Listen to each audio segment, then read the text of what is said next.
Buenas tardes. Les doy la bienvenida una vez más a estas terceras jornadas donosianas. Agradecemos mucho la convocatoria este año para discutir las nuevas lecturas sobre la obra de José Donoso. Estamos en esta mesa Retrato Social, Histórico y Chileno en la Narrativa Donosiana. Modera Darío Piño, licenciado de la Universidad Diego Portales, y expone Mauricio Contreras, de la Universidad Alberto Hurtado, Benjamín Escobar, de la Universidad Nacional Andrés Bello, y Diego Pérez, de la Universidad de Chile. Muchas gracias.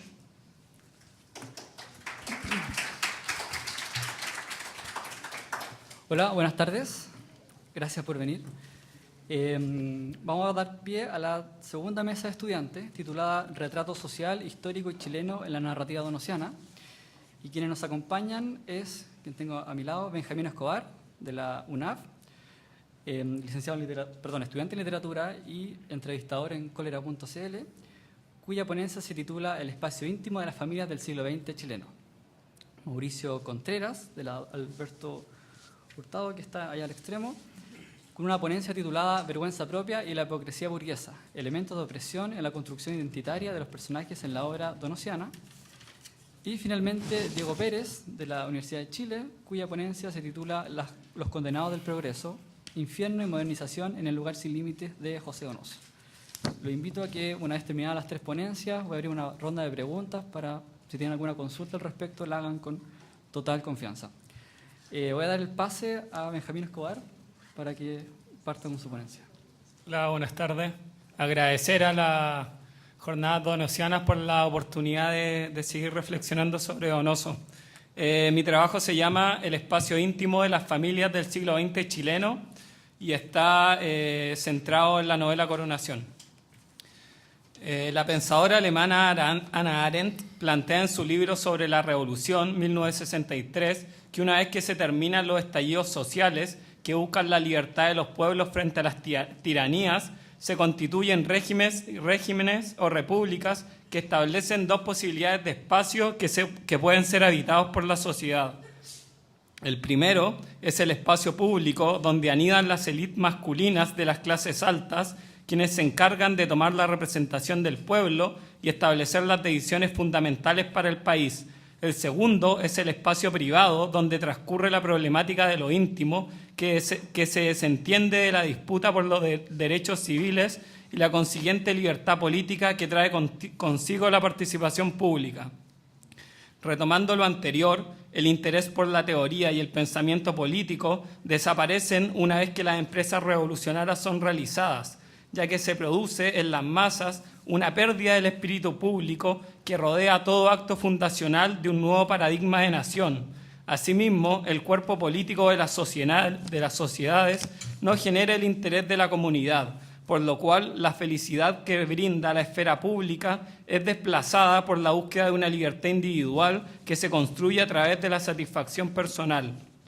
Como consecuencia de los círculos cerrados en los espacios públicos a lo largo del siglo XX, se produce el problema de las democracias representativas, puesto que esta forma de hacer política se transforma en un sustituto de la acción directa del pueblo.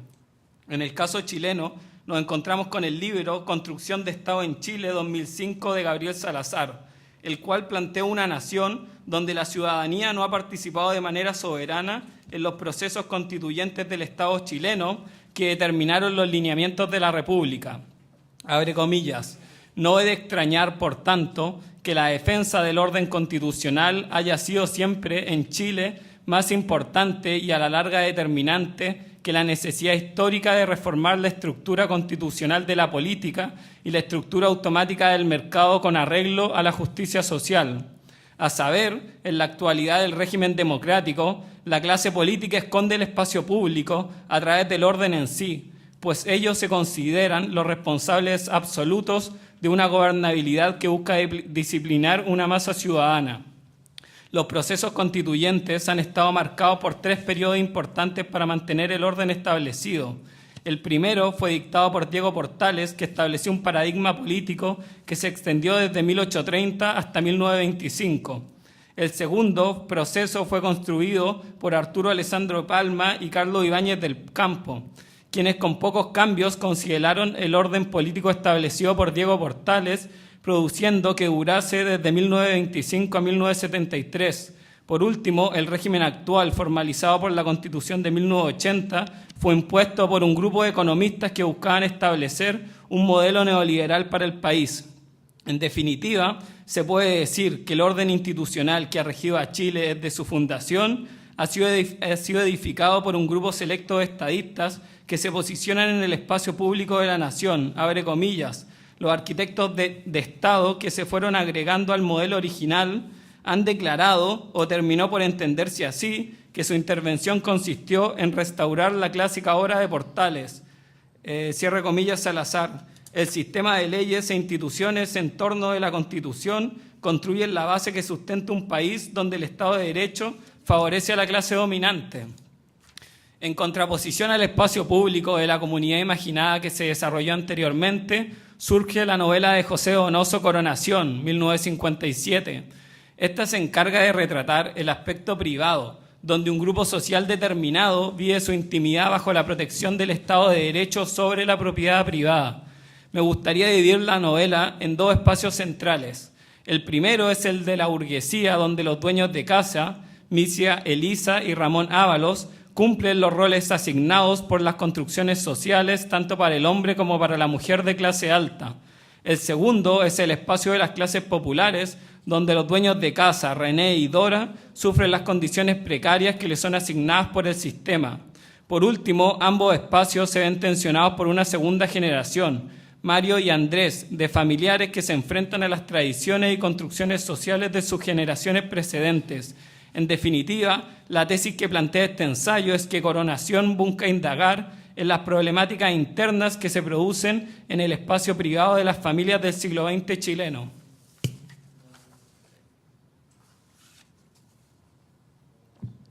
Para partir, me gustaría aclarar que la era de producción moderna en que se presenta la novela permite entender que entre los dos espacios privados se produce una dialéctica de clase. Esto significa que la superestructura está atravesada por dos fuerzas antagónicas que luchan por sobreponerse una frente a la otra.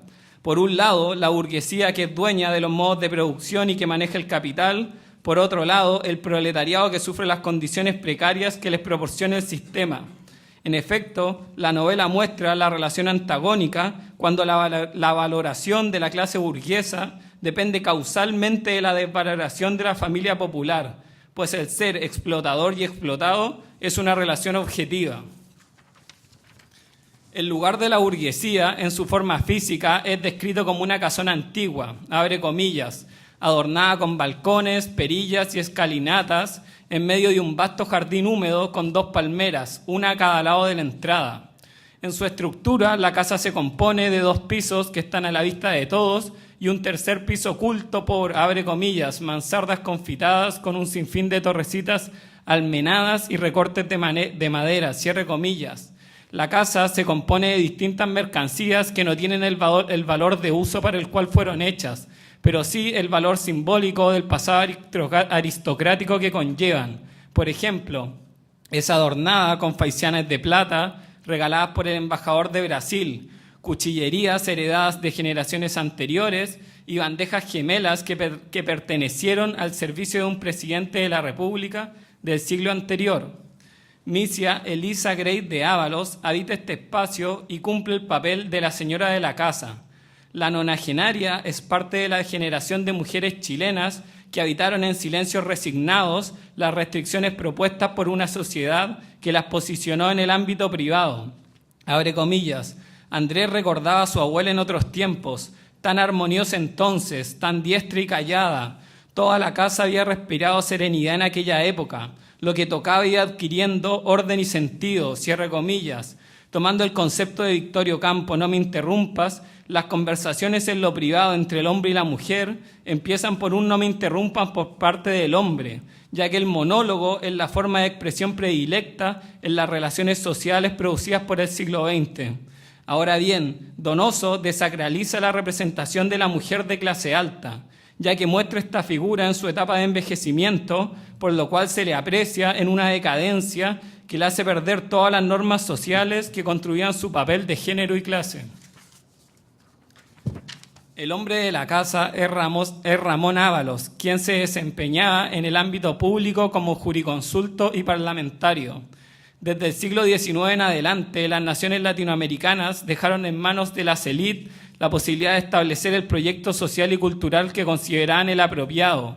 El abuelo de la familia representa ese burgués de conciencia liberal que tuvo la posibilidad de ocupar el espacio público del país y ejercer el acto de poder de establecer reyes que rigen el orden constitucional. Sin embargo, la novela no se interesa por la significación pública de este personaje, ya que muestra el envejecimiento de este estereotipo de burgués. Ramón Ábalos pierde su agudo entendimiento y su digno carácter, los cuales son cambiados por una irascible y desconfiada personalidad que produce escenas y escándalos en los espacios donde comparte la clase alta. Andrés Ábalos es el nieto y representa la segunda generación de este núcleo familiar. Él no sigue los parámetros de vida que debía cumplir según su estatus, debido a que no toma el legado político de su abuelo en los espacios públicos que le ofrece la sociedad.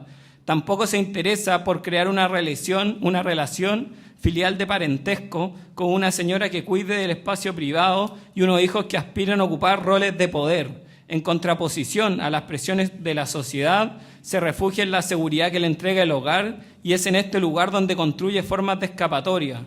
Una de las formas de evasión que produce el nieto de la familia es la lectura, pues esta le permite escapar de los problemas cotidianos y existenciales que se le plantean. Una segunda forma de evasión que encuentra este personaje es la locura, la cual le permite desprenderse de manera consciente de la racionalidad occidental asignada a todo hombre liberal.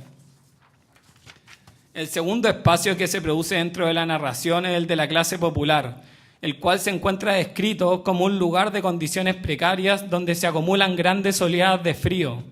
Estructuralmente se compone de un pasadizo estrecho y oscuro con 2 habitaciones, donde viven René, Dora, Mario y los hijos de la pareja. Este ámbito es descrito como una pieza de madera mal ajustada, empapelada de diarios viejos para combatir el invierno. El piso es totalmente de tierra y la construcción está adosada a un muro de ladrillos y cemento. Retomando la descripción propuesta por la novela, se puede decir que en este espacio cada elemento que constituye la casa sirve para combatir las condiciones precarias en que habitan los personajes. Mientras Andrés Ábalos utiliza el diario para refinar su intelectualidad liberal, Dora utiliza esta herramienta para empapelar la casa y proteger a su familia. El personaje femenino que habita el espacio popular es Dora, quien deja su trabajo en la fábrica por la propuesta que le realiza René de formar una familia en la casa que le había otorgado el sistema de previsiones del Estado. Es en su rol de dueña de casa donde Dora empieza a envejecer y a perder la belleza que la caracterizó en su juventud. Abre comillas. El escaso pelo grasiento le colgaba tieso detrás de las orejas. Su cara era como si alguien hubiera abandonado un trapo lacio encima de alambres torcidos en la forma de sus facciones de antes, y el trapo se hubiera quedado allí, un remedio colgante de su antigua cara, cierre comillas. En lo que respecta estrictamente a su oficio cotidiano, este personaje se encarga de arreglar los desperfectos de su precario hogar y a pelar papas en ollas hirvientes que sirven para alimentar a sus hijos. Por consiguiente, la novela muestra que la mujer trabajadora sufre doblemente la violencia del sistema.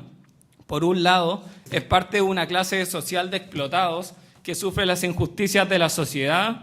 Por otro lado, sufre la violencia de género que le proporciona a su propia familia en el ámbito privado del hogar. El constructo masculino que habita este espacio es René, quien con su bigote y labio es parte del AMPA chileno, abre comillas. Le era habitual tratar con ladrones y pillos de todas las especies, con gestores y contrabandistas de poca monta y con todos esos seres que eran los proveedores habituales de las tiendas de compraventa con las que René comerciaba, cierre comillas. René está totalmente desligado del pensamiento político y los espacios de organización donde se definen las normas que rigen a la sociedad. Más su aspiración de felicidad se relaciona con la posibilidad de lograr un robo que le permita despojarse de su mujer, su familia y su conciencia. En lo que respecta a lo privado, este sujeto ejerce violencia sobre su mujer, ya que en él se produce un sentimiento de asco y estorbo frente al aspecto y al rol social que cumple Dora. El personaje que representa a la segunda generación de las clases populares es Mario, quien cual Aniceto Evia no logra desprenderse de la herida producida por sus circunstancias materiales y repite los errores de su hermano René. Por ejemplo, replica el modo de generar plata de su hermano, ya que obtiene materiales robados que debían seguir el camino de la casa de empeños. En Mario jamás se produce una conciencia de clases en un siglo donde la juventud latinoamericana marcó pautas con respecto a los estallidos sociales en los distintos países del continente. En lo que respecta a lo íntimo, termina ejerciendo una violencia de género frente a Estela, que espera un hijo de él, abre comillas, los ojos, aterrorizados de Mario, buscaron los de Estela en la oscuridad. Estela tenía las palabras a flor de boca, pero no pudo decirlas porque lloraba lágrima viva. Al verla, Mario la tomó de los hombros, sacudiéndola, súbitamente enfurecido, cierre comillas. En conclusión, tenemos el Chile del siglo XX, en que los espacios públicos fueron plataformas de representación ocupadas por los sectores masculinos y privilegiados de la sociedad. Asimismo, este montaje le permite a los sostenedores del capital conformar a su medida los procesos constituyentes que han consentido las reglas del Estado chileno. La novela Coronación de José Donoso se desprende de la escenificación de este ámbito público para poder interrogar el espacio íntimo donde se refugiaban tanto las familias de clase alta como las populares. En primer lugar, se describe la morada de la burguesía, habitada por Ramón y Misia Ábalos, quienes cumplen los roles asignados a su género y su clase social. Sin embargo, la novela desacraliza ambos estereotipos sociales, llevándolo a un extremo de vejez y decadencia que solo se permite apreciar en el ámbito del hogar. El descendiente directo de este linaje, Andrés, quiebra con los moldes establecidos por sus predecesores, ya que no sigue el modelo de vida que le fue asignado. En segundo lugar, tenemos el espacio de las clases populares, donde René representa el muchacho de barrio que se desentiende de su conciencia de clase, mientras que Dora es la mujer doblemente castigada por la violencia de género y de clase. El heredero directo de esta vida es Mario, quien preso de sus circunstancias materiales y emocionales sigue el círculo de la pobreza y la violencia al que lo sometió la sociedad. En consecuencia, el ámbito público repercute directamente en las condiciones que conlleva el ámbito privado. La novela de Donoso desacraliza los estereotipos que se exhiben en el ámbito público de la colectividad, ya que estos son llevados al espacio íntimo de las familias, donde se desmonta el espectáculo producido por la sociedad. Gracias, Benjamín, por la ponencia.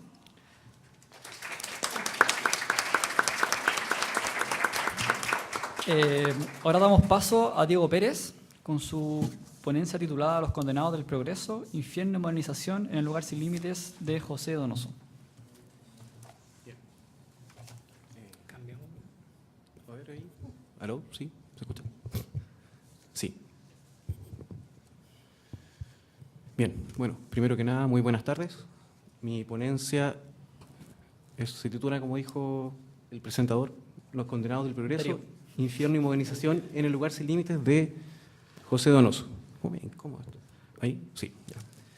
Entonces, bueno, el tema de esta ponencia es la presencia metafórica del infierno en el lugar sin límites de José Donoso.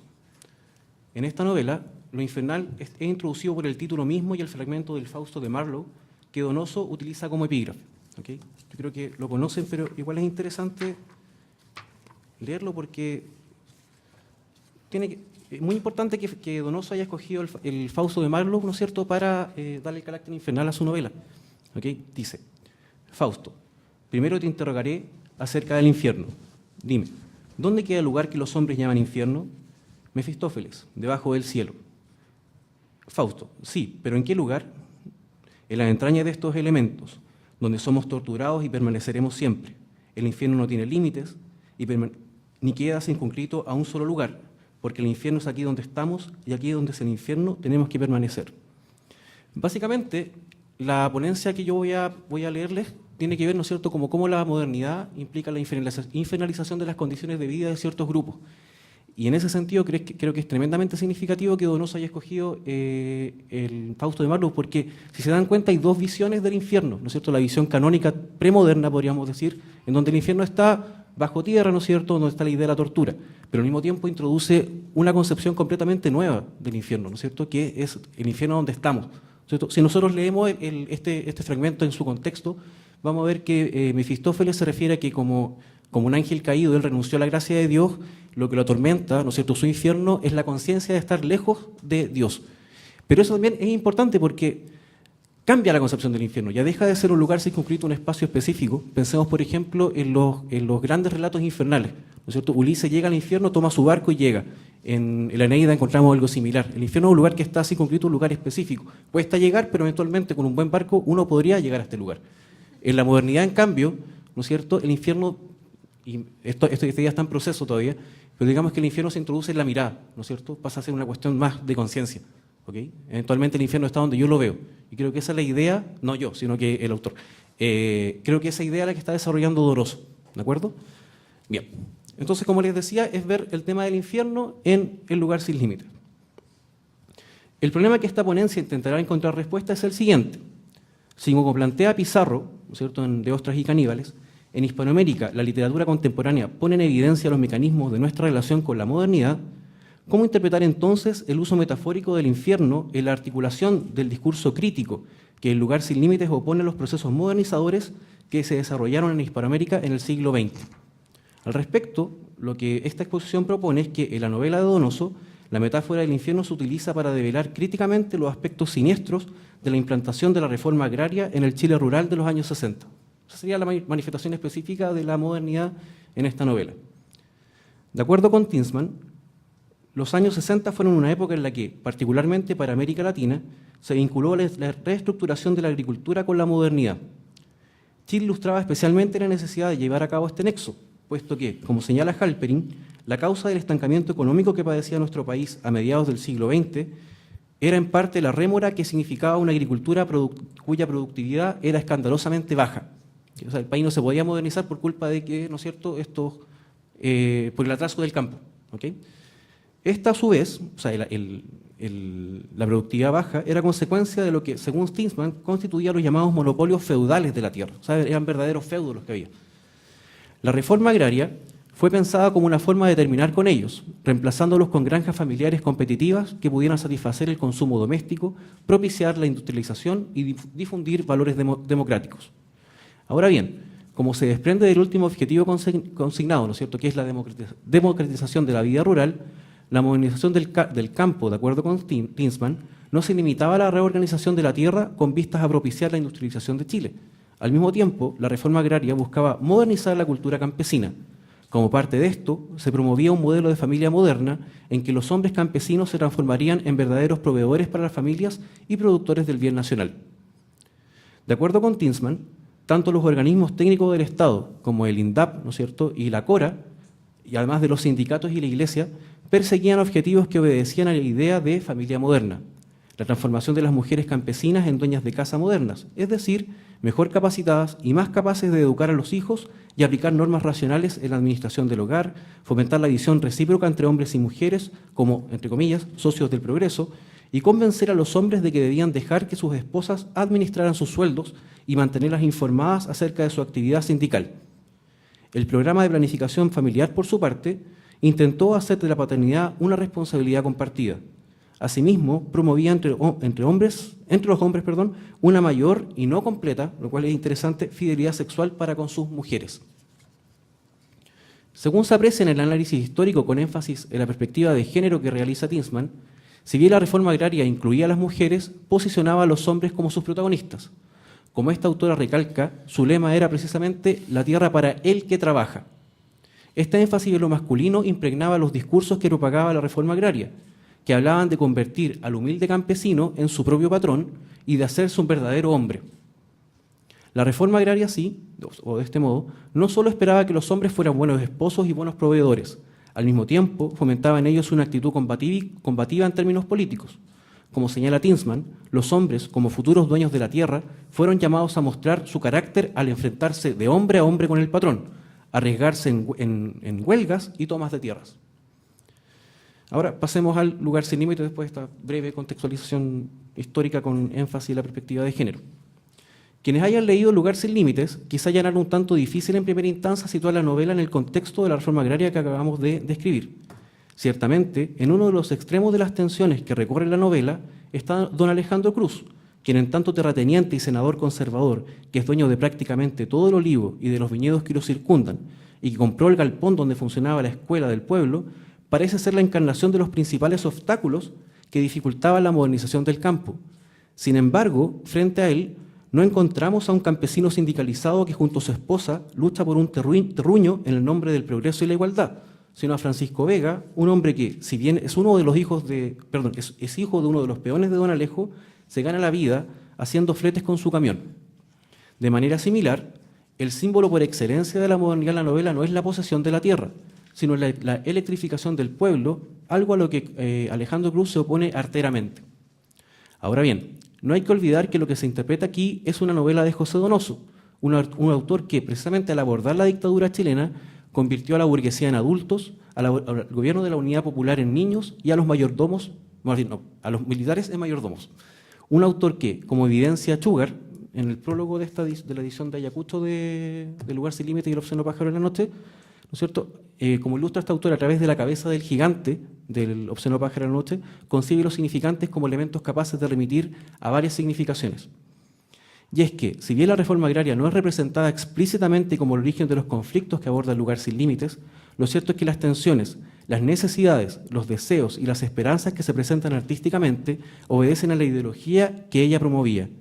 Esta ponencia se centrará entonces en la idea de hombre que promovía la reestructuración del campo chileno y la forma como Donoso la problematiza. Un pequeño paréntesis, pero un ejemplo de una obra que sí trata explícitamente la reforma agraria como contexto, ¿no es cierto?, de las problemáticas es Balún Canán, de Rosario Castellanos. Ahí sí se da el enfrentamiento explícito entre los terratenientes, ¿no es cierto?, los dueños de la tierra y los indígenas, ¿no es cierto?, en el contexto precisamente de la reforma agraria que propició Cárdenas, ¿no es cierto?, en el contexto de la Revolución Mexicana.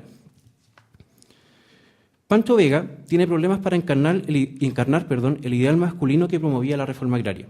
Este ideal, como dijimos, implicaba en primer lugar enfrentarse al patrón de hombre a hombre. Al comienzo de la novela, Francisco Vega se halla en un aprieto. Moviendo sus influencias, don Alejandro Cruz lo dejó sin fletes porque dejó de pagar el préstamo que le permitió comprarse el camión. Pancho Vega entonces se vio en la necesidad de ir al Olivo para hablar con su acreedor, ponerse al día con la deuda y pedirle que ponga fin a la suerte de bloqueo económico que sufre. Ahí la dejo boteando, esto es la idea del bloqueo económico, porque no podemos también pensar, ¿no es cierto?, en el caso de Cuba y Estados Unidos. En el enfrentamiento, la sumisión que demuestra Vega dista mucho de la hombría, ¿no es cierto?, que la reforma agraria esperaba que los varones demostraran al enfrentarse al patrón. Don Alejo, por su parte, con vehemencia, lo acusa de ser un sinvergüenza, un malagradecido y un cobarde de porquería. Le enrostra además que su padre jamás habría permitido que le hablara así. El papá de Pancho Vega sí que era un hombre de verdad, no como su hijo, que viene con la cola entre las piernas a pedirle que consiga que le vuelvan a dar los fletes. La novela nos brinda una segunda oportunidad para apreciar la actitud servil que asume Pancho Vega al enfrentarse con don Alejo. Octavio, su cuñado, le ha ofrecido prestar el dinero para saldar completamente la deuda del camión. Sin embargo, quien realiza las gestiones y le explica a Cruz qué es lo que ocurre no es el deudor, sino el hermano de su esposa. O sea, Pancho Vega no saca la voz en esa situación, es el cuñado. Pancho Vega, por su parte, ¿no es cierto?, piensa. Octavio le iba explicando las cosas a don Alejo. ¿Quién sabe qué? Prefiero no oír. Lo hace mejor que yo. Sí, dejar que él lo haga porque a él no se lo va a dejar, él no se va a dejar montar por don Alejo, como me monta a mí. Todo eso lo piensa Pancho Vega, ¿no es cierto? Que deja que su cuñado sea quien habla porque, a diferencia suya, él no deja que Alejandro Cruz lo someta. La dominación adquiere metafóricamente una connotación sexual en la que el poder masculino se ejerce violentamente a través de la penetración. No hay que olvidar, un paréntesis también, ¿no es cierto?, no hay que olvidar que un año antes el mismo Pancho Vega amenazó con que a las dos me las voy a montar bien montadas, a la japonesita y al americón del papá. Pancho Vega siente que carece de la virilidad suficiente para enfrentarse al patrón, que delante de él se convierte en una hembra. En ese sentido, resulta revelador que quienes accedan a la palabra en la escena son don Alejo y Octavio, mientras que quienes guardan silencio son Pancho Vega y doña Blanca, la esposa del senador. Así como Pancho Vega tiene problemas para sacar la voz frente al patrón, también le resulta problemático desempeñar el rol de esposo responsable y proveedor, que es otro de los componentes del ideal masculino promovido por la reforma agraria. Vega está ahorrando el dinero que dejó de pagarle a don Alejo para comprarle a Emma, su esposa, la casa que ella quiere. Importante es que ella quiere, porque la verdad Pancho Vega no se identifica mucho con ese proyecto. En ese sentido, La casa forma parte del proyecto de independencia del personaje, el espacio hacia donde quiere encaminarse tras dejar atrás su pasado familiar e individual, determinado por el sometimiento a la autoridad que encarna don Alejo. Sin embargo, la significación de la casa no se agota en lo anterior. Al mismo tiempo, es una compensación que le exige su esposa por las prolongadas ausencias. Oficialmente, estas ausencias se deben a su trabajo como camionero. Sin embargo, pareciera ser que en realidad se originan en que el personaje no se sienta a gusto con su esposa. Aunque ella lo cuida cuando lo atormenta la úlcera estomacal, ¿cierto? Que, bueno, sabemos que Donoso tenía problemas de ese tipo, pero yo creo que en la obra simboliza tal vez el deseo reprimido inconfesable que le corroe el alma. Al mismo tiempo, siente que con ella, con su esposa, pierde su libertad. Emma le sacaba toda la plata, como si se la debiera. Esa sensación además le permite medir, no sin amargura, la distancia que hay entre él y su cuñado, que prefiere ser él y no su esposa la que administra el dinero. El proyecto de adquirir una propiedad, por último, da cuenta del deseo de Pancho Vega de agradar a su cuñado, a quien, piensa el personaje, le va a gustar que le quiera comprar la casa a Emma. Se trata de un pensamiento interesante porque permite apreciar cuál es uno de los elementos que determinan el conflicto que padece Vega, la necesidad de complacer a los demás, de satisfacer las expectativas de su esposa y de su cuñado, un deseo que puede traducirse en un intento por cumplir con los roles que la reforma agraria estableció para los varones. El problema está en que esa imposición social origina en el personaje un afán de complacer que entra en conflicto con los verdaderos deseos de Francisco Vega. Entonces uno le pregunta, Pancho, ¿qué quieres tú? Y aquí lo dice, que venga, me quiero reír, no puede ser todo así tan triste, este pueblo que don Alejo va a echar abajo y que va a arar, rodeado de las viñas que van a tragárselo, y esta noche voy a tener que ir a dormir a mi casa con mi mujer y no quiero divertirme, esa loca de la Manuela que venga a salvarnos, tiene que ser posible algo que no sea esto, que venga. Es notable eso, o sea, que sea posible algo que no sea esto, o sea, como que no sé lo que quiero, pero también sé lo que no quiero. El desenlace que tendrá la invocación de Manuela es conocido. Ella acudirá al llamado y despertará el deseo homoerótico de Vega. Este, sin embargo, no será capaz de aceptar a sí mismo como alguien que desea un travesti, y al beso que éste quiere darle responderá con una violencia criminal. De víctima de un sistema opresivo desde el punto de vista del sistema sexogénero, que lo hace incluso fantasear con el suicidio, se convertirá en victimario. Sartreanamente, esto se debe a que la acción transcurre bajo la mirada heteronormativa de su cuñado, que destruirá la ilusión al decirle, ya pues compadre, no sea maricón usted también. ¿Okay? ¿Por qué sartreanamente? Porque bueno, sabemos que, ¿no es cierto?, para Sartre el infierno son los otros, pero es el otro bajo la mirada de un tercero. ¿Okay? Eso, acuérdense, en la puerta cerrada, que son tres. De la lectura que propone esta ponencia, se desprende que la crítica que articula el lugar sin límites evidencia que el ideal masculino que difundió la reforma agraria fue, como señala Tisman, el resultado de un proyecto ideológico y político que estaba al servicio de la necesidad de modernizar el campo.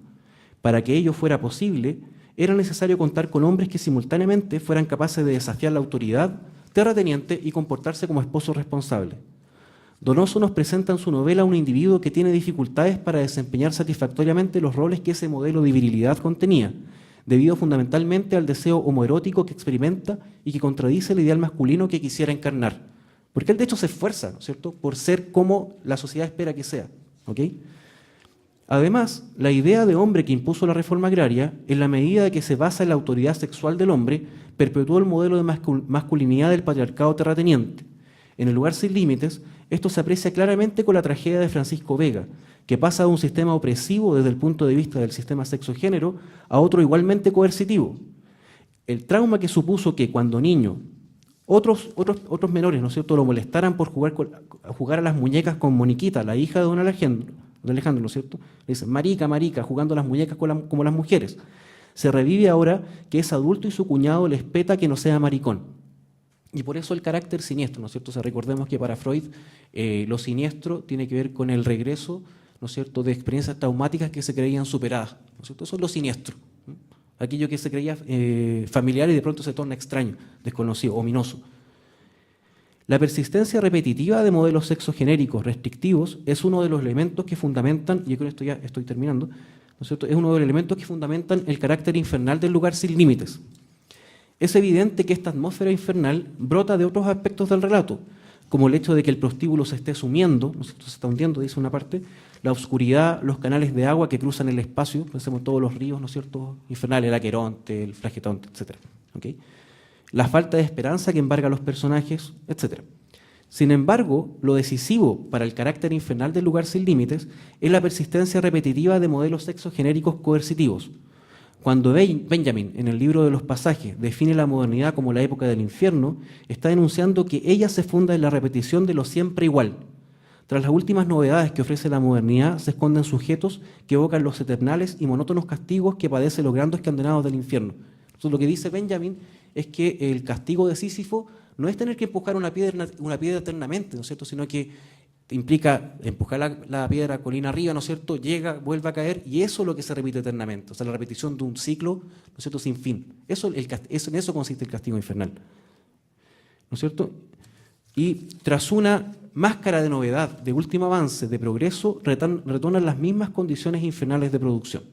Muchas gracias.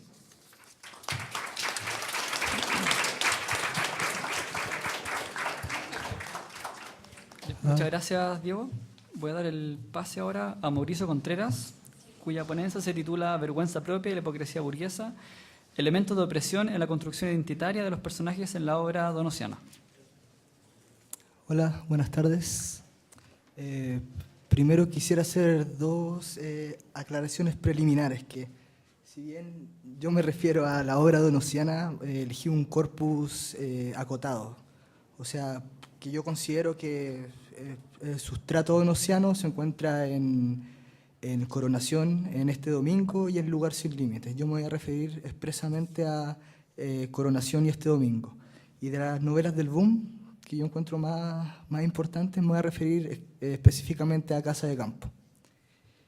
Y además de eso, me voy a saltar la cita expresa de los libros como para que se entienda más lo que yo quiero decir y no tanto lo de Donoso.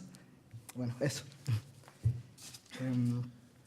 Si bien Pablo Neruda, a la publicación de Coronación, vaticinó que éste estaba llamado a escribir la gran novela social de Chile, Donoso jamás se sintió muy cómodo con la afirmación del vate.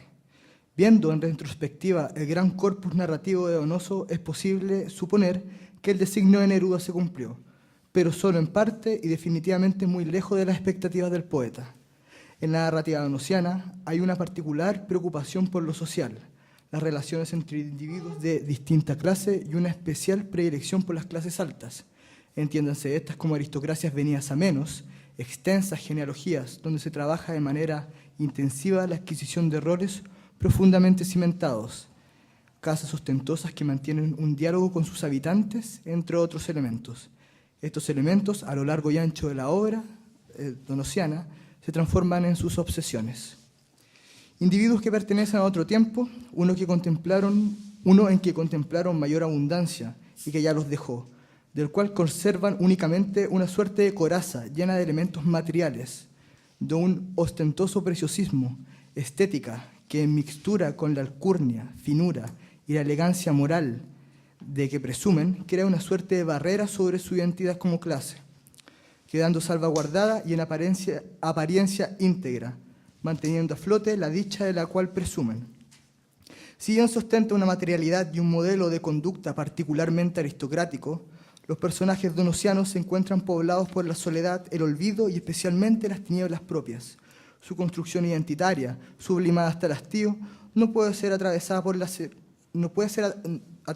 la servidumbre, su contraparte de clase asimétrica que termina cruzando dicha clase dominante, poniendo en entredicho la enunciación y lo enunciado, develando el motivo de la máscara y poniendo en crisis la construcción identitaria y material.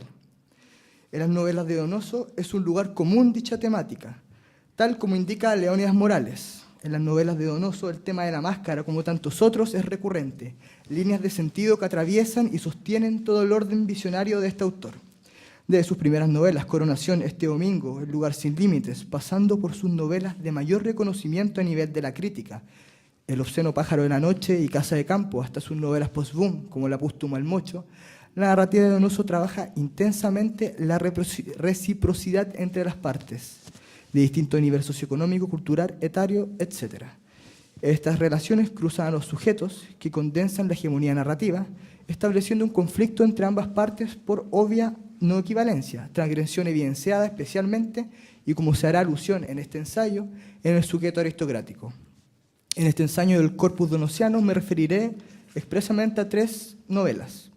Sus primeras 2 novelas, Coronación y Este Domingo, y A Casa de Campo, poniendo énfasis al deterioro de lo estable, de lo aristocrático que no se puede mantener intacto e imperturbable por el tiempo, el desgaste, los roces con los elementos externos y con el otro.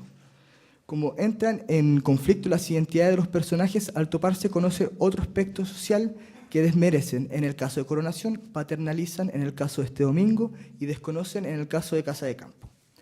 Coronación y Este Domingo, desprecio y vorágine. Antes que todo, las primeras novelas de José Donoso se enmarcan de manera precisa en lo que Sedomil Goy categorizó como superrealismo, movimiento que se supone una ruptura en la linealidad del sistema literario constante que se iba desarrollando a la par en Latinoamérica, llámese neoclasicismo, romanticismo, realismo, naturalismo. La relevancia del superrealismo recae en que hereda de una tradición de vanguardia, irrumpe a manera de oposición y diacronía sobre los sistemas literarios imperantes. En especial supone una superación del realismo. Según palabras del mismo Goy, este se define por el descubrimiento de nuevas esferas de realidad, consiguientemente de nuevos modos de experiencia y de interpretación de la realidad. Esta nueva realidad no tiene ya el carácter sistemático y casual que tiene el orden natural del mundo en sus manifestaciones externas y eminentemente sociales. El mundo representado en la novela contemporánea es eminentemente interior, en esencia es el mundo de la conciencia. Allí donde el tiempo es objeto de una representación lineal, nos encontramos acá con un tiempo interior, subjetivo, no progresivo, sino intensivo, que expande el momento puntual para crear un espacio de la conciencia, a través de las determinaciones negativas de deformación, despersonalización, desobjetivación, desegmentalización e incoherencia. En José Donoso estos elementos se sienten intensamente. El ambiente, el preciosismo de los objetos y los lugares y la misma ritualización burguesa no logran esconder un ambiente internamente deshecho, ser ensimismados y enajenados en sus convicciones y en sus obsesiones. Tanto Coronación como Este Domingo, además de llevar el sustrato narrativo donosiano, es la factoría donde se trabajan todas las temáticas más recurrentes del superrealismo. En Coronación, novela publicada por Donoso en el 57, se retrata el ocaso de Misia Lisa Grey de Ábalos, nonagenaria, viuda de Ramón Ábalos, un prestigioso abogado y jerarca de una de las familias más prestigiosas de la ciudad de Santiago. En los años 50, y el deterioro progresivo de Andrés, un solterón envejecido que jamás ha hecho nada significativo con su vida, habiéndose dedicado únicamente a los divertimentos propios de la burguesía y sin haberse aferrado significativamente a nada concreto. Mediante narraciones retrospectivas nos vamos enterando del pasado de Misia Elisa, en su juventud representante de los más altos estándares de belleza, dueña de la elegancia y gracia, emblema de la aristocracia. Con el paso del tiempo y prematuramente su cordura antes que su belleza, comienza a deteriorarse y con él su familia y la casa misma.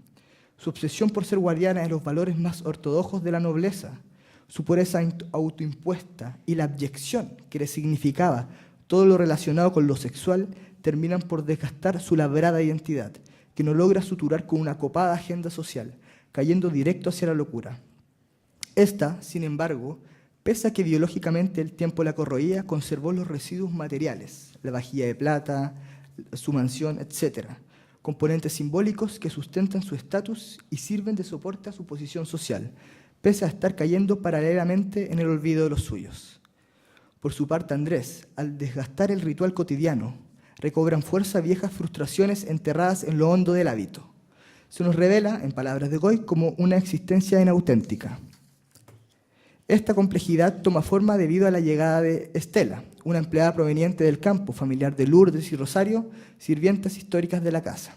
Desplazado de la alineación circular en la que vive, comienza a sentir atracción por Estela, una que intenta refrenar en un comienzo de manera desdeñosa. El mencionado desagrado inicial se transforma paulatinamente en un deseo irrefrenable, develando al correr de la narración aquello que por considerables diferencias de edad y por diferencias de clase se encuentra prohibido y que es deseado intensamente, debido a la misma prohibición y a la carencia de elementos emocionales de una vida basada en la materialidad y la rutina.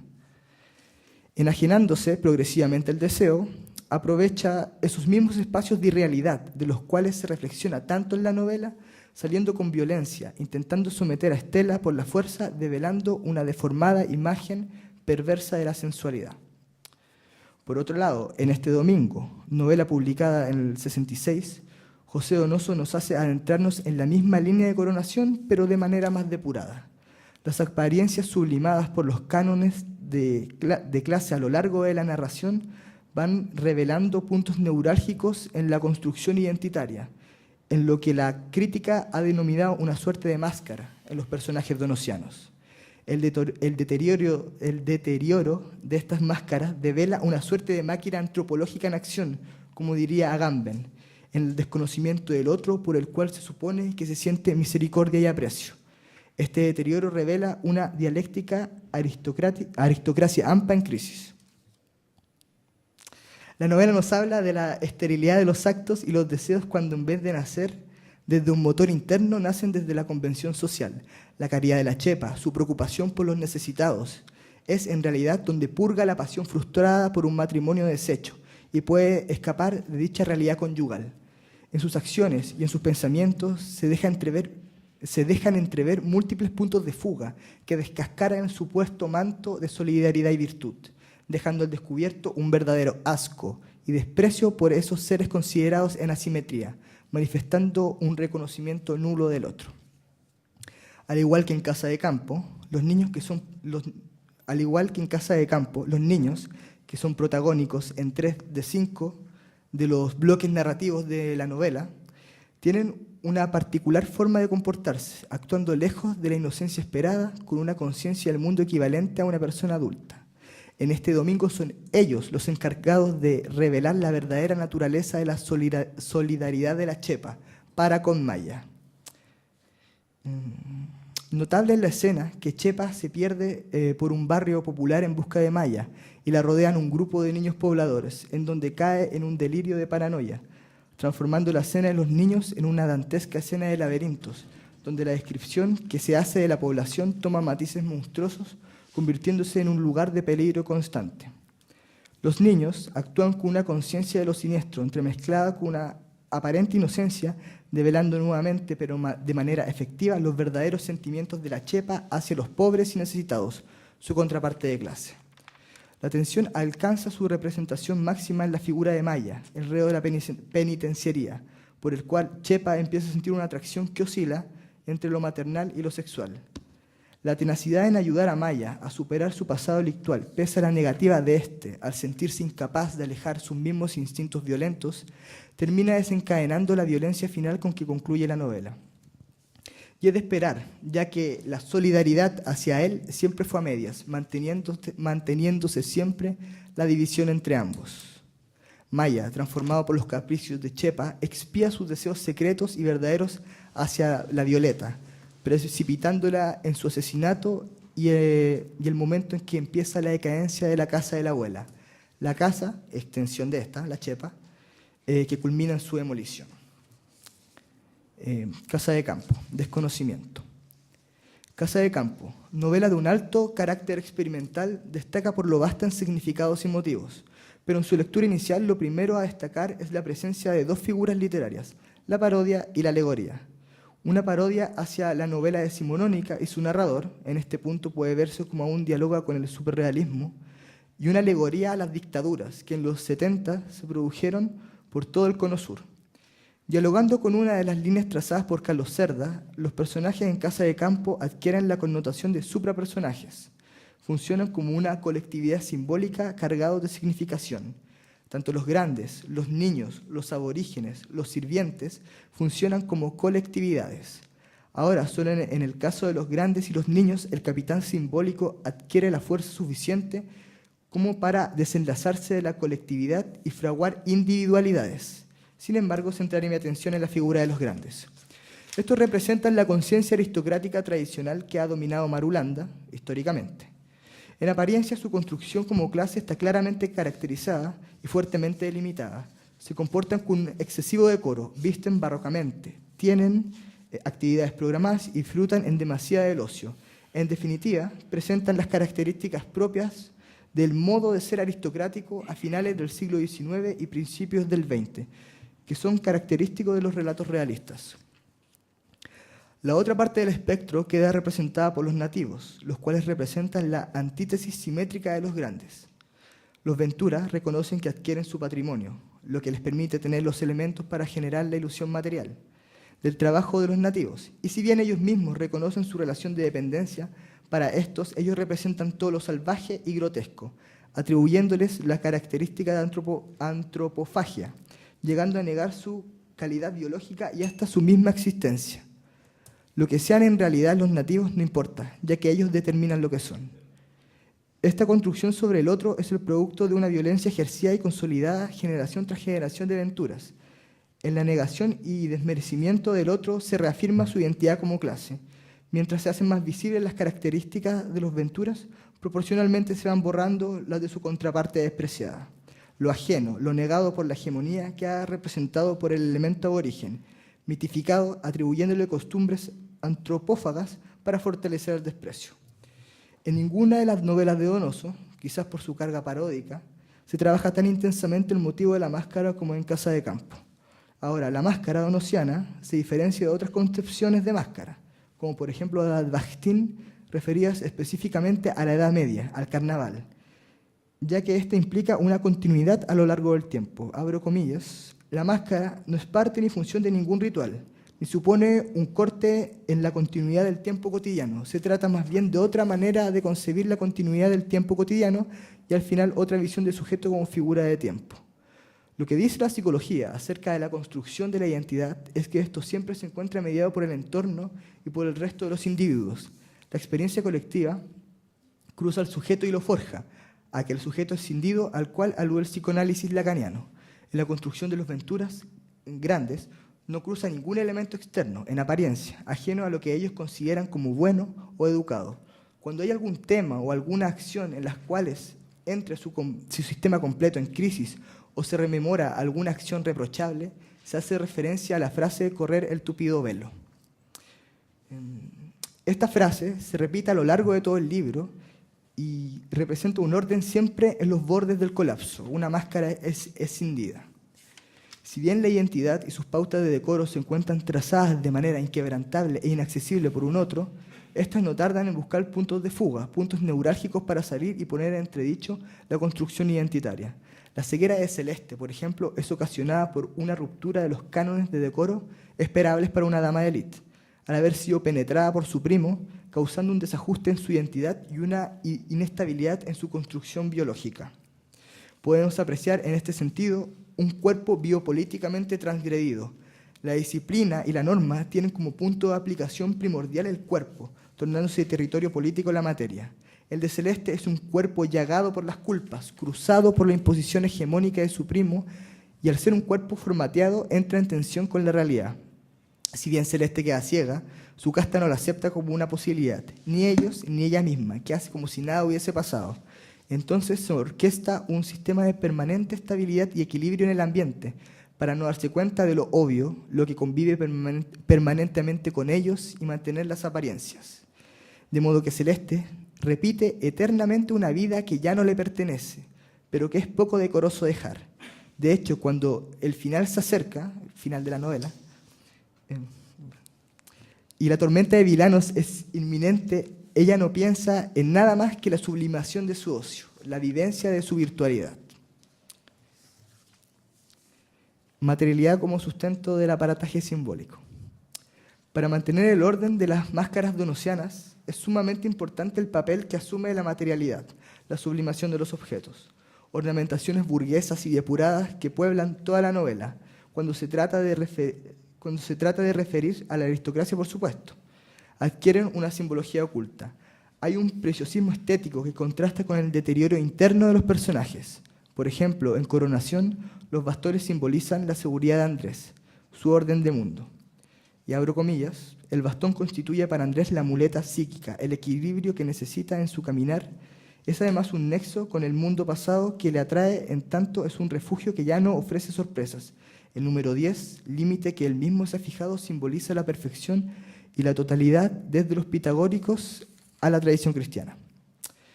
En este domingo, el ritual de las empanadas, los días domingos, asegura un orden y un equilibrio en la cotidianidad. Cuando Maya deja de traer las empanadas, se transgrede el orden previsto y es una coyuntura que termina desencadenando la violencia. La materialidad sublimada sustenta todo el discurso de la casta de los Venturas. Si bien lo injurioso termina espiándose por otros lados, de manera secreta, el aparataje estético mantiene el cuadro de apariencias intacto. Y este carácter de coraza foránea, vaciada de sentido, es algo representativo de la época de los espectáculos, a la cual se refiere Guy Debord, de los cuales voy a dar una breve cita. Todo lo que antes era vivido directamente se ha alejado en una representación. Las imágenes que se desprenden de cada uno de los aspectos de la vida se funden en un flujo común, en el cual la unidad de esta vida no puede ser restablecida. La realidad, considerada parcialmente, se despliega en su propia unidad general, en tanto que pseudo mundo aparte, objeto de pura contemplación. La imagen vacía de significado, vacía de valor, alejada de su calidad de ornamento, sino que siendo la versión falaz de la sociedad, de lo aparente que cubre la realidad. La apariencia anteponiéndose al ser. Al irse de paseo, transgredir la rutina de los veranos en Marulanda, todo el sistema y el aparataje simbólico entran en crisis, abriendo la posibilidad de modificar los estrechos márgenes labrados por la hegemonía aristocrática de los Ventura. En síntesis, esta pequeña muestra trató de trazar una de las temáticas más recurrentes en la narrativa donosiana. La alta aristocracia venía a menos y la presencia de la máscara en la construcción identitaria. El aparataje simbólico que, además de mantener a flote las estabilidades individuales, mantiene una suerte de imagen para con el resto de los personajes. Muchas gracias.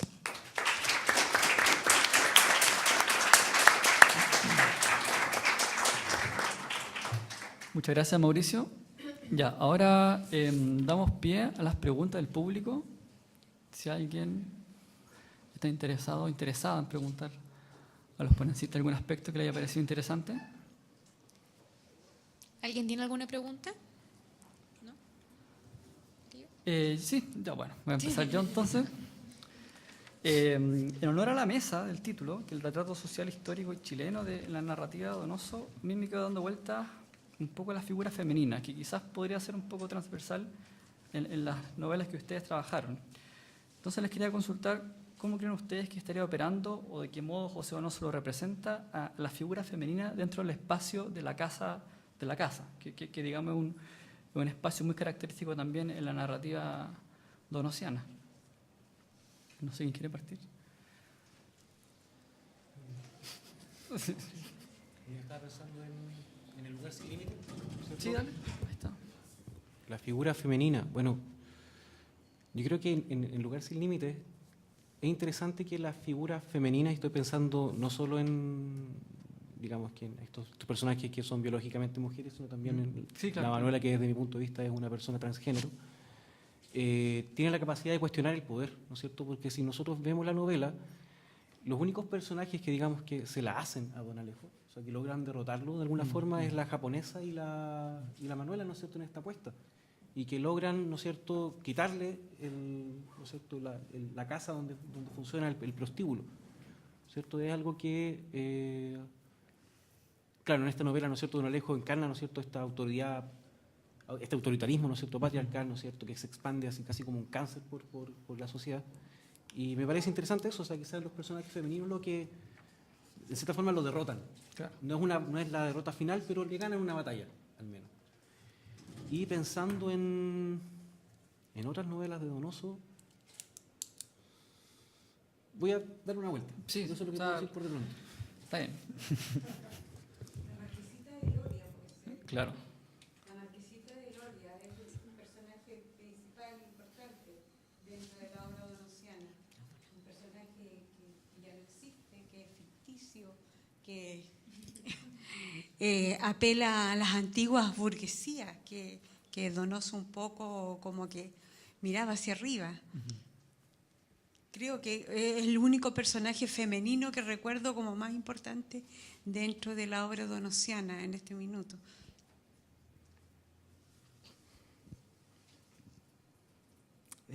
Bueno, la casa en sí es un lugar común de la casa en sí es un lugar común de la generación del 50 y y la casa también es un lugar de deterioro, siendo que también se encuentra deteriorada la misma identidad de los personajes. Si nos referimos a la mujer, yo creo que siempre está ligada como a la frustración, las relaciones de pareja en realidad, todo el corpus narrativo donosiano siempre están relacionados con la frustración. Entonces la mujer tiende a ser simbolizada o a cargar con ese corpus simbólico. O sea, de lo que yo he leído por lo menos, siempre tiene como esa característica básica, creo yo. En lo que respecta a mi ponencia, yo creo que se produce una deconstrucción de lo que serían las representaciones del rol de la mujer en los espacios públicos. En Coronación, por lo menos, a la nonagenaria, que sería este personaje aristócrata que cumple un rol social de socialité dentro de lo que sería el espacio público, es desconstruido dentro de la intimidad del hogar y un poco toda esa caparazón, esa representación se deja de lado. Y con respecto a la mujer popular, bueno, se puede analizar desde distintas perspectivas, pero yo le daría harto énfasis a que la novela evidencia una violencia de género importante con respecto a la mujer en la intimidad del hogar. Bien, ahora sí, ¿alguna pregunta del público? No, ya, sigo. ¿Sí, se puede? Pero antes me voy a tomar una licencia. Tenía otra pregunta que me estoy dando vuelta. Y es un poco, ¿cómo Donoso representaría, digamos, la relación entre las clases más populares? Porque finalmente siempre, se ha estudiado bastante en la crítica el tema de la interacción entre una clase más alta, digamos, con clases más populares. Pero me gustaría preguntarle específicamente las clases populares, las relaciones que se dan entre ese sector. ¿Cómo creen que Donoso estaría representando aquello? Pensando también en una cuestión muy importante, que me acuerdo que en unas jornadas pasadas se habló, y era que del lugar de donde escribe Donoso también. O sea, digamos, un escritor que para mucho un ciútico, para mucho un genio, pero un escritor, digamos, que no nació de una clase popular, pero sí está representando ese sector. Entonces, al respecto, les quería preguntar eso. Sí. Bueno, yo creo que es importante también, porque, claro, el lugar sin límites lo que nos ofrece es una clase popular, pero rural. Claro. Que es distinta a la clase popular urbana, ¿no es cierto? Pero me atrevería a decir ahora, Sí, ¿no es cierto?, que tiene que darse una relación de solidaridad contra, ¿no es cierto?, la clase alta, ¿no es cierto? Bueno, acabo de dar un ejemplo en el lugar sin límites, pero me parece que es interesante lo que pasa en este domingo, casi al final, ¿no es cierto?, cuando la Chepa va a buscar a Maya, ¿no es cierto?, a esta población, que es también un espacio infernal. Nosotros tenemos todos los elementos, o sea, está la idea constante del más allá, ¿no es cierto?, está este deambular angustioso por un espacio oscuro, ¿no es cierto?, pero ahí se da la solidaridad nuevamente entre los niños, este tipo que no le dice dónde está, cuál es la casa de Maya, ¿no es cierto?, contra este personaje, ¿no es cierto?, contra Maya, que representa, ¿no es cierto?, una clase alta, pero que es importante en Donoso, venía menos, ¿no es cierto? Yo creo que no se puede perder de vista en Donoso, que es una oligarquía en decadencia, ¿no es cierto? Se da, yo creo que eso me atrevería a decir que hay ciertas, no le digo todo Donoso, pero creo que se da una relación de solidaridad, ¿no es cierto?, contra esta oligarquía decadente. Sí, no sé si me lo bajan en la noche también. No tengo tan fresca la lectura.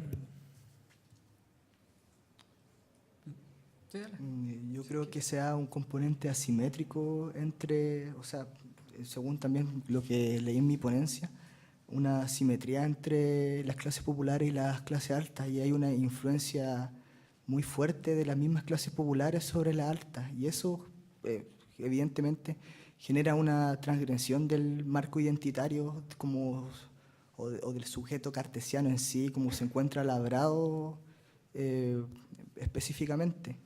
En todo caso, la violencia en sí, que sea entre clases populares y clases aristócratas, sea principalmente en sus primeras novelas.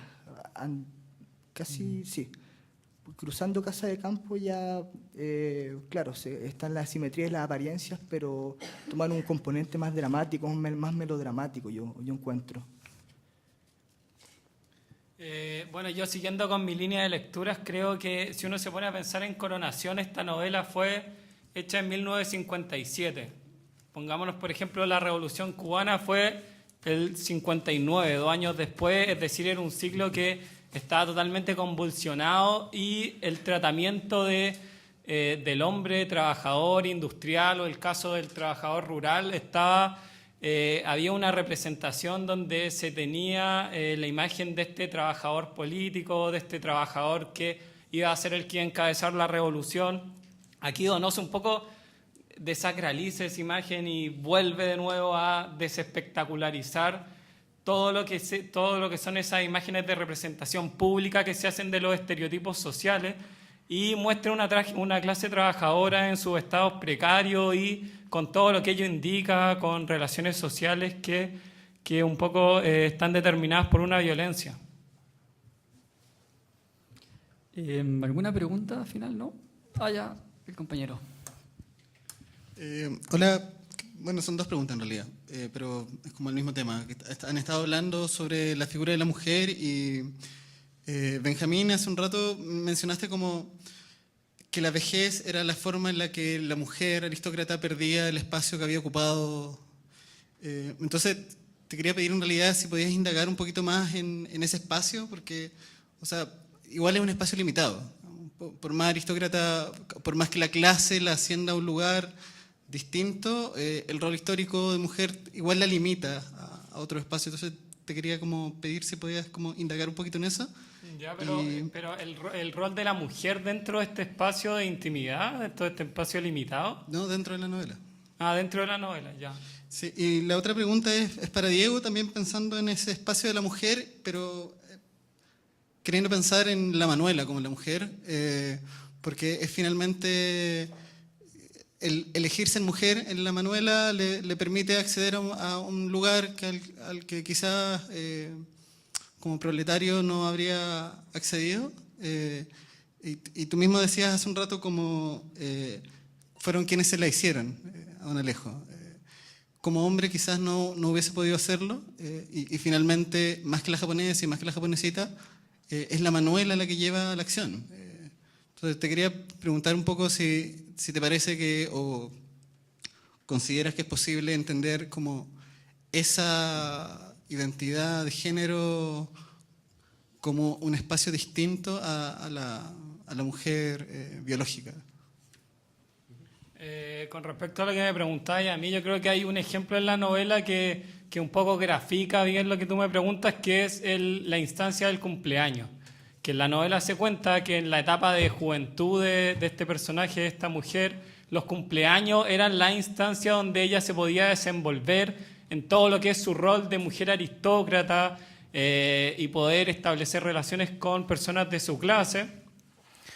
Y ¿cómo se llama esto? Y en contraposición a eso, se celebra el cumpleaños de cuando ella cumple 90 años y al ya no poder, por un tema de configuración racional del rol que tiene que cumplir, al no poder hacerlo, ese evento del cumpleaños queda totalmente desarticulado y, ¿cómo se llama esto? Y eso no le permite poder lograr ese rol que pudo lograr cuando era joven, que era el de esta señora aristócrata que se encargaba de hacer las relaciones sociales entre las mujeres de su misma clase. El cumpleaños a los 90 años ya no le permite cumplir ese rol, como que se pierde un poco, si se quiere llamar de algún modo, esa racionalidad que le permitía actuar de determinada forma. O sea, pero en ese sentido lo que pierde es la clase, o sea, es como lo que pierde el espacio dado por la clase más que el espacio dado por ser mujer. Yo creo que lo que pierde es que no sé si esos dos están separados, yo creo que van un poco de la mano dentro de la representación que ella cumple a lo largo de su vida. No sé si están separadas, claro. Y no tiene, como que pierde un poco la racionalidad y entra a un estado de locura y Alzheimer que no le permite seguir los patrones de las construcciones culturales que sí tuvo anteriormente, cuando era un poco más joven. Eso.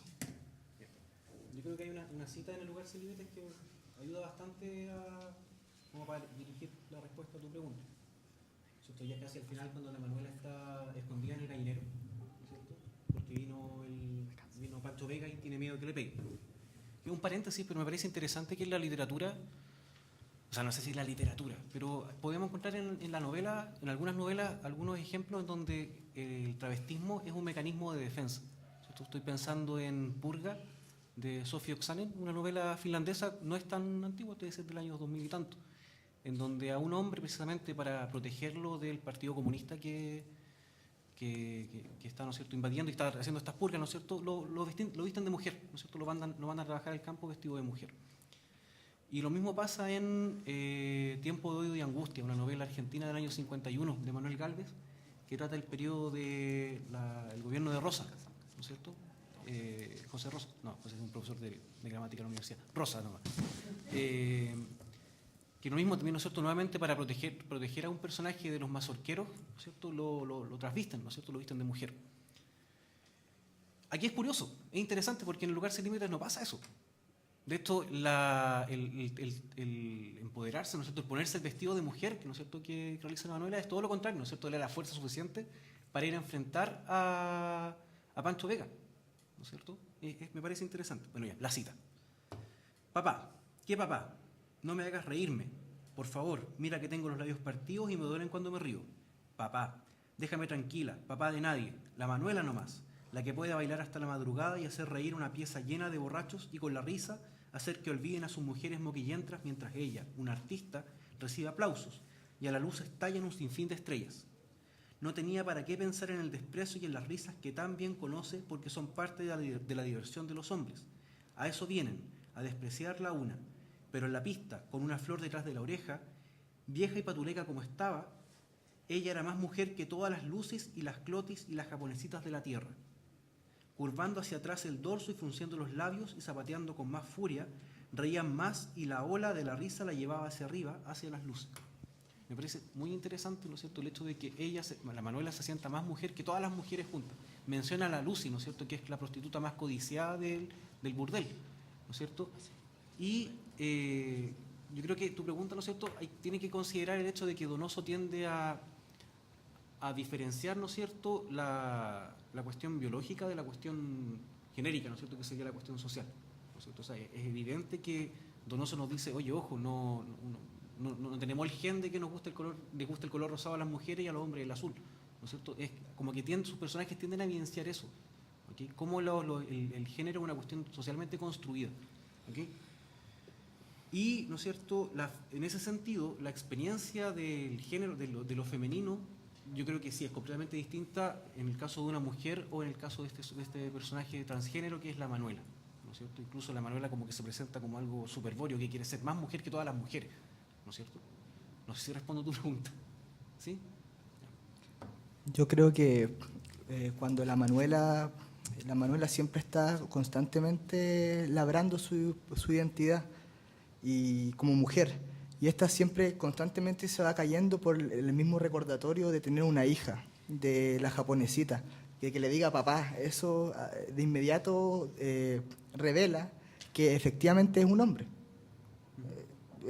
Entonces, es una construcción que, claro, siempre llega a un límite, pero siempre se termina cayendo por lo mismo, por esa misma marca lingüística que revela lo que efectivamente se esconde detrás del vestido de española, detrás de lo muy mujer que ella se pueda sentir, como que siempre por el mismo recordatorio de que la japonesita existe, su construcción identitaria siempre se va a encontrar como truncada, como mancillada, en ese sentido. Sí, igual, yo creo, no sé si para completar un poco la idea, pero yo creo que algo interesante que yo creo que se tiende a pasar por alto es el hecho de que Manuela no simplemente se cree, ¿no es cierto?, no cree que sea mujer, ¿okay? Porque ella en este momento no se imagina a sí misma como una anciana, se imagina como una joven, o sea, hay una tensión no solo con su cuerpo masculino, sino con su cuerpo envejecido, ¿no es cierto? Y en ese sentido yo creo que sería bien interesante hacer una comparación de la Manuela con el protagonista de La muerte en Venecia, ¿no es cierto?, con Aschenbach, ¿no es cierto? Este personaje que también, en cierta forma, no sé si se trasviste, ¿no es cierto?, pero sí intenta negar negar su corporalidad, ¿no es cierto?, decadente ya, de anciano. ¿Okay? Entonces eso también creo que es interesante, o sea, que la Manuela no solo es un travesti, ¿no es cierto?, una persona transgénero, sino que además es alguien, y ahí como que la palabra loca adquiere otras connotaciones, ¿no es cierto?, porque él cree que es una jovencita.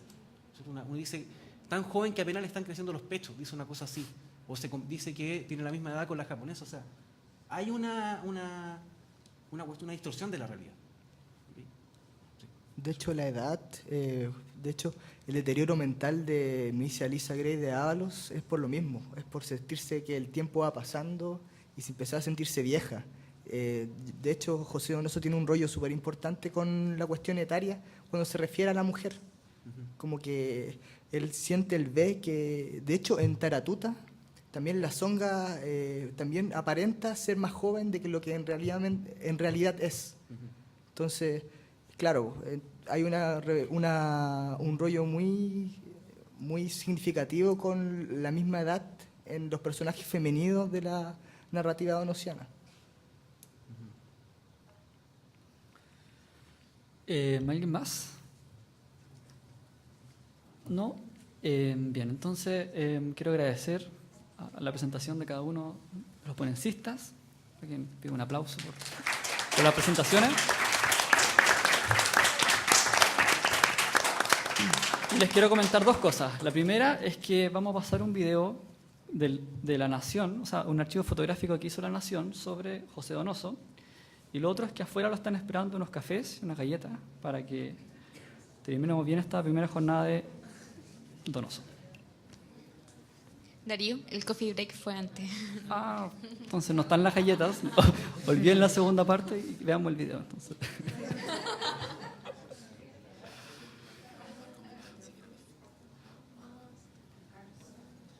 No tiene música. ¿Es música? ¿Podemos cantar una canción?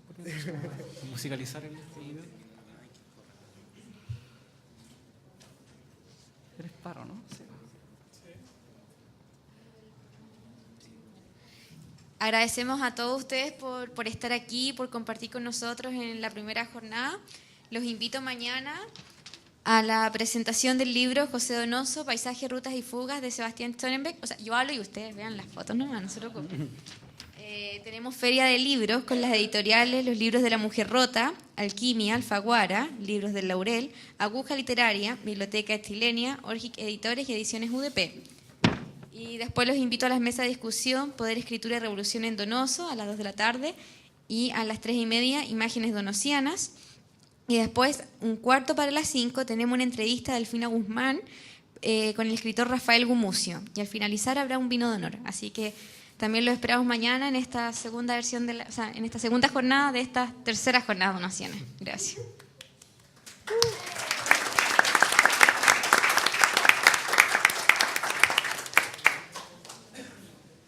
Nos vamos, nos quedamos, ¿qué hacemos?